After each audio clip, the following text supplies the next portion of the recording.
สารบ้านซองก็ถือว่าหนาแน่นแออัดพอสมควรอยู่ในยามฝนนี่ก็ต้องไปยากมายากตอนนี้เบาซอนมาฮอดบ้านนาวางน้อยเส้นทางจากบ้านดานปากเซหานาวางใหญ่เพิ่นปูยางสำเร็จเรียบร้อยแล้วพี่น้อง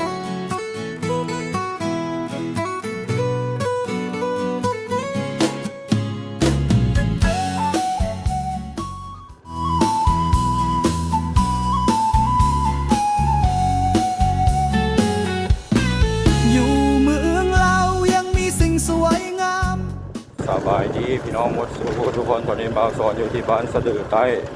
เมืองหนองบกแขวงคำมวนคลิปนี้สิพาพี่น้องมาเลาะมาเที่ยวทางบ้านสะดือ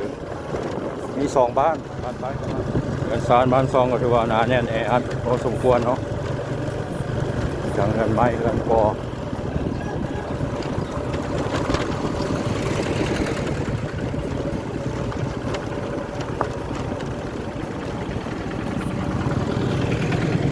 ทางโค้งวันนี้เป็นร้านค้าประจำบ้าน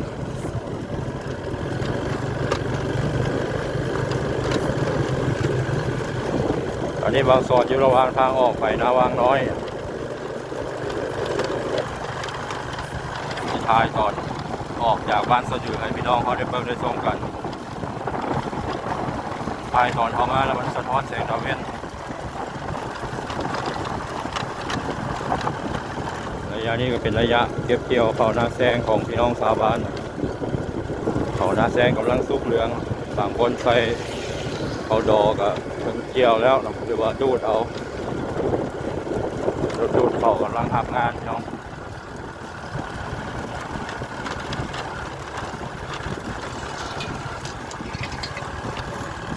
เดี๋ยวนี้เขาจะเฮ็ดทางหน้าปีหน้าแซงนะ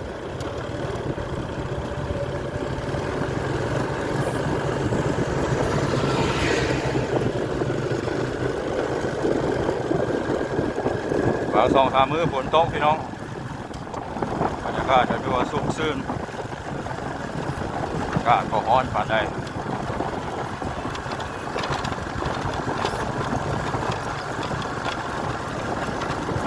นี่อาจจะเป็นบ้านสะดือเนื้อ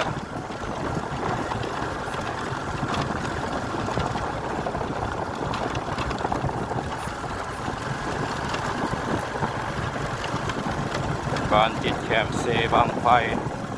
เข้ามาทางบ้านนาวางน้อยเด้อพี่น้อง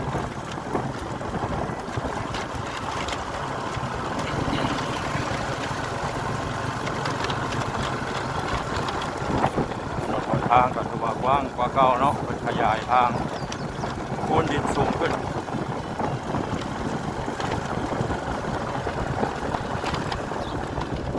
แต่ก่อนในทางเข้าบ้านสะดือในยามฝนนี่ก็ต้องไปยากมายากมันมีที่ตมพี่น้องดีใจน้องพี่น้องชาวบ้านเนาะในทางดีทางใหม่นี่คือผมนาแซงบ้านสะดือ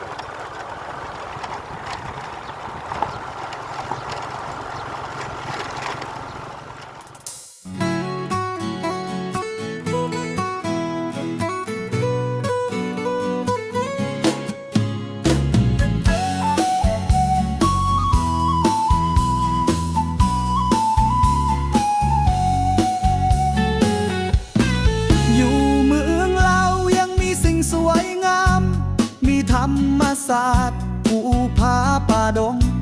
เครื่องป่าของดงและทงให้ทงนาเป็นของมีค่าเบาสอนจะพาไปบึง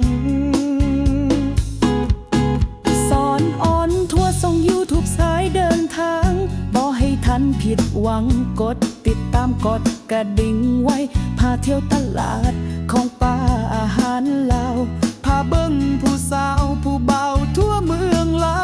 วสอนอ่อนทั่วกอวันท่านให้แห้งใจ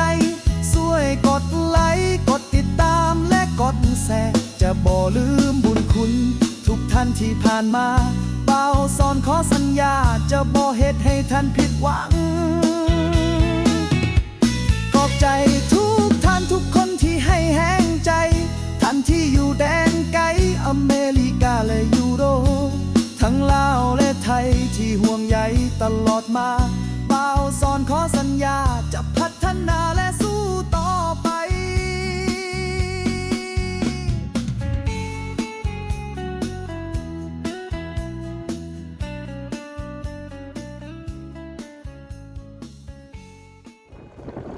อนนี้บ่าวสอนมาฮอดบ้านนาวางน้อยแล้วที่สามนาวางทงนาวางน้อยแล้วก็นาวางใหญ่เส้นทางผู้ยางผ่านบ้านนาวางน้อยเนาะเดี๋ยวสาวบ้านนาวางน้อยก็ได้ทางผู้ยางไปนำ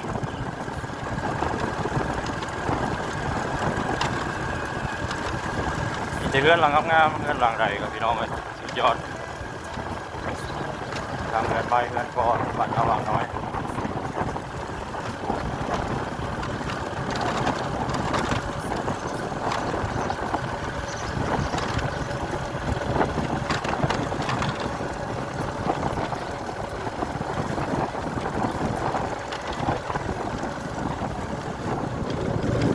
ที่วัดบ้านนาวางน้อยพี่น้อง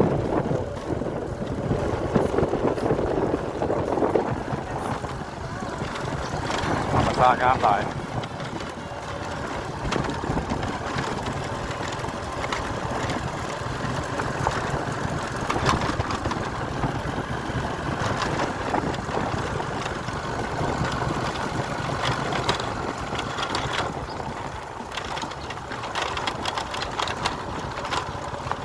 เส้นทางจากบ้านดานปากเซหานาวางใหญ่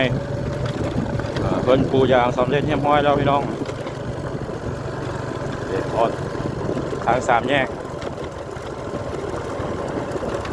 เลี้ยวขวาไปนาวังใหญ่เลี้ยวซ้ายไปนาวังทงออกบ้านดานปากเซข้างหน้านี่คือบ้านนาวังทง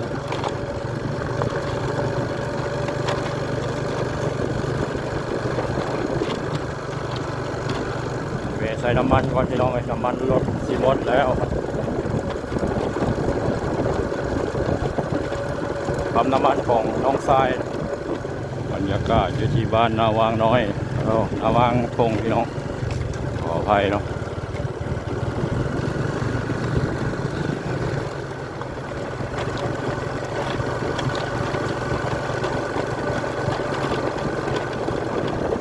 ที่บ่าวสอนเคยเที่ยวตลอดบ้านนาวางทง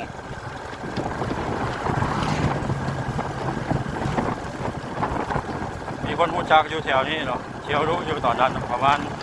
10 กว่าปีก่อนพี่น้องเลยเที่ยวมาเล่นมาหัวอยู่แถวนี้ตอนนี้ไม่ได้มาแล้วบ่กล้ามาละถัดจากนาวางทงจะเป็นบ้านโคกสว่างพี่น้องโคกสว่างต่อใส่บ้านหนองลีมีหลายบ้านเนาะหนองลีโคกกองบ้านดานปากเซภาพบรรยากาศเราสอนพาพี่น้องรอดเที่ยวทางบ้านสะดือนาวางน้อยนาวางทงเนาะมาวันนี้ขอปิดคลิปนี้ไว้สำหรับก่อนนะพี่น้องขอบใจทุกท่านที่เข้ามาติดตามรับชมสำหรับคลิปนี้สบายดี